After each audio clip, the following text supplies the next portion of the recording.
Next generation of Koreans in Germany. The smallest Korean association in Australia. Mealshare, helping by eating. Artist Oh Seung-yul entices all five senses.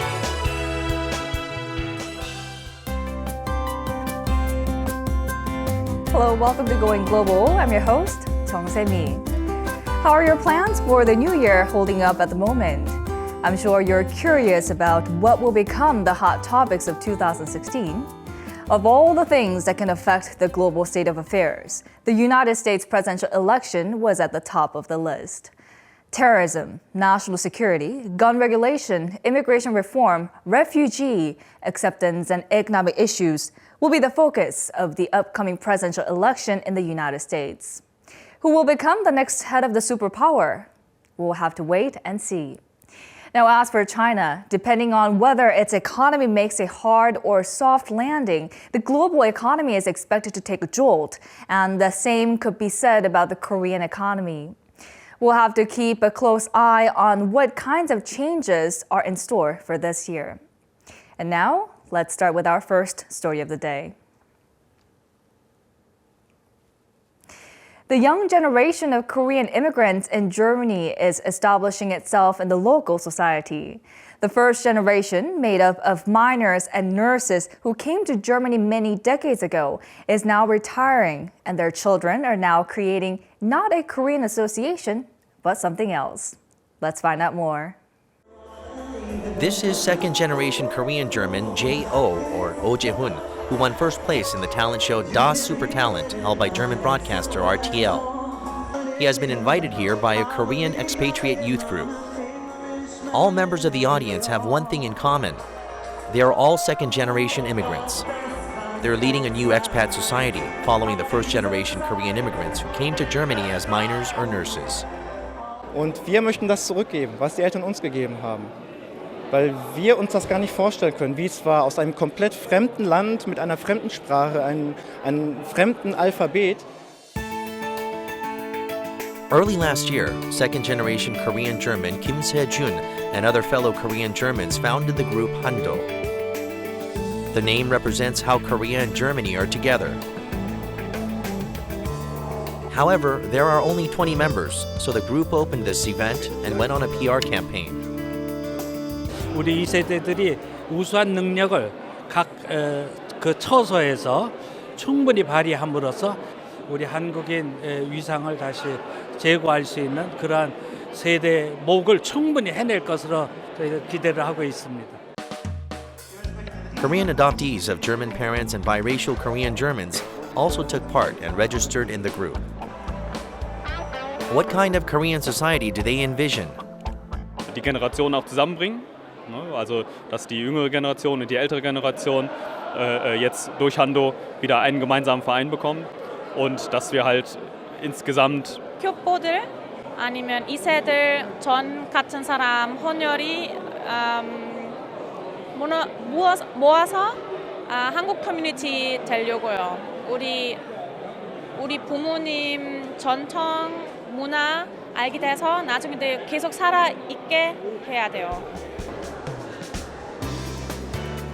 The second-generation Koreans in Germany are more comfortable speaking German than Korean, but they hope to hold on to their Korean identity.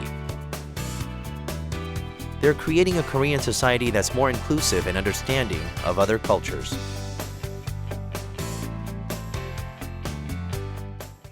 Now moving on to our next story. The southern state of Tasmania in Australia has so few Koreans that there isn't even a Korean Residents Association. Even so, current residents have created a volunteer group that has had a huge impact. Let's find out more. These people are picking up trash and putting it in their green buckets. The buckets fill up with all sorts of trash, from aluminum cans to ripped plastic. The members of Australia's smallest Korean association, the Korean Community Volunteer Association of Tasmania, are taking part in the cleanup. 그동안에 한국 사람들이 없어가지고 한국 사람 조직이 부족해가지고 많은 걸 진행을 못했는데 이제 그러다 보니까 안 되는 게 많아요. 그래서 이제 조그만 그룹 사람들이 모여서 이제 한국 커뮤니티를 위해서 이제 시작한 거죠. This is the Korean Grove, established by Australian veterans of the Korean War. Expatriates who paid their respects to the war veterans began volunteering in the cleanup project in 2011. When the expats noticed that a local map of Korea had the name Sea of Japan instead of the East Sea, they felt that they needed to raise proper awareness of Korea. 무조건 잘못되고 고쳐달라고 얘기하면은 이쪽에서도 여러 가지 어려움이 있을 것 같아서 좋은 우호적인 그러한 면으로 접근하는 게 좋겠다 해서. The name was fixed 4 years after the volunteers began their activities. However, the volunteers didn't stop their activities and instead continued on as members of the local community. The local government has recognized their efforts and sincerity. Korea was featured on the International Wall of Friendship, a monument which pays homage to friendship with 60 countries. I think the Korean community is fantastic. They have joined very well with the Tasmanian community, and they're very highly thought of as citizens of this country. 타즈마니아 내에서 한인 사회의 그 어떤 중시적인 역할을 인정받는 또한 계기가 되었다고 생각을 합니다. Korean expatriates in Tasmania are introducing Korea to the locals and bringing Korea and Australia closer. A memorial in the form of a Korean traditional structure will be built in the Korean Grove in the near future. Now, our next story of the day takes us to Canada. Some of you might have wanted to donate only to have been baffled by the actual process. In Canada, there is a new form of donating where the only thing people have to do is to dine outside. This new easy way of donating is proving to be quite popular. Let's find out more. Oren Darrell is at a restaurant in Vancouver, Canada. The restaurant employee makes a recommendation while Darrell looks through the menu. Darrell's order is served soon afterwards. For a recommendation by the employee, it looks like an average hamburger. Why did Darrell order this particular dish? It's just a really nice program because you're giving back. It's a real philanthropic approach. So every time that I get a burger here or I get something to eat here, it basically goes back to somebody else. So it feels good at the end of the day, and then I feel good too. Darrell's meal is what's called a Mealshare menu item. Mealshare is a food donation program based in Canada that began in 2013. When a diner at a partner restaurant orders a dish designated as a Mealshare item, the restaurant will donate a meal of equal value to the disadvantaged. You know, sometimes people get a little bit upset if you ask them for money, so instead, Mealshare is just super nice. The customer can choose a Mealshare item. This easy way to help out has put Mealshare under the spotlight. Within 2 years of founding Mealshare, more than 230 restaurants in 7 cities in Canada have become partner restaurants. And this number is expected to rise. But already we're selling more product because of it, which is fantastic. I think it's a really unique way for people to give back, especially if they didn't know it was there. So if they come in for lunch and they see the logo there and we're going to order a burger anyway, it's kind of such a nice way for them. Food from Mealshare is given out to people who are unable to provide for themselves, such as the homeless or children of disadvantaged households. They've already donated enough funding to cover over 4,000 meals at KidSafe, which has been amazing. So they can be facing a number of different challenging circumstances. Could be a socioeconomic challenge. It might be that there's not food at home, or it could be that parents are working multiple jobs. November 19th, we crossed over 500,000 meals provided to people in need. That's so exciting that there's that much power in our simple model to feed millions of people. Mealshare spares no effort in maintaining transparency. The organization keeps its financial records easily accessible on its website. As Mealshare helps connect restaurants with charities, it conducts inspections twice a year to make sure that donations are being properly made. There is one strict criteria when it comes to restaurants designated meals as Mealshare items. The only thing is we don't put the Mealshare icon next to alcoholic items, just because there's sensitivities with some of the people we serve have had addictions problems, and we also work with kids a lot. We provide meals to kids, so we stay away from alcohol a little bit, but This easy form of donation, which doesn't require extra time or money, is making everyone feel richer.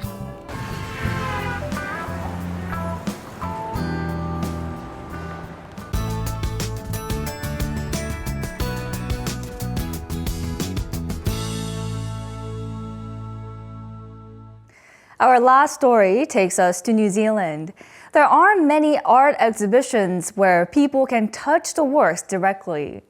There is a Korean artist who is making waves with his playful works that people can touch, and he's also making modern art more approachable. Let's find out more. Big. Out of place. Every day. Enticing all five senses. The artist Oh Seung-yul. Here at the biggest commercial area of Auckland, New Zealand, there are colorful egg-shaped structures. Children can't pass up an opportunity to touch them or get on them.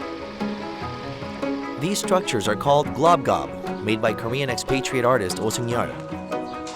They also have a $70,000 price tag. Oh's artistry has been recognized within New Zealand, and his works can be found all over the country. Recently, he opened a new exhibition called Hapum at a brand new art gallery, which had requested an exhibition while construction was still underway. 모두가 어느 누구나 다 하는 동물마저도 하는 그 어떠한 행위를 다시 한번 생각해보게 해줄 수 있는 그런 제목으로 시작을 해서. His works are mostly based on everyday objects. He makes modern art, often considered difficult and complex, more approachable.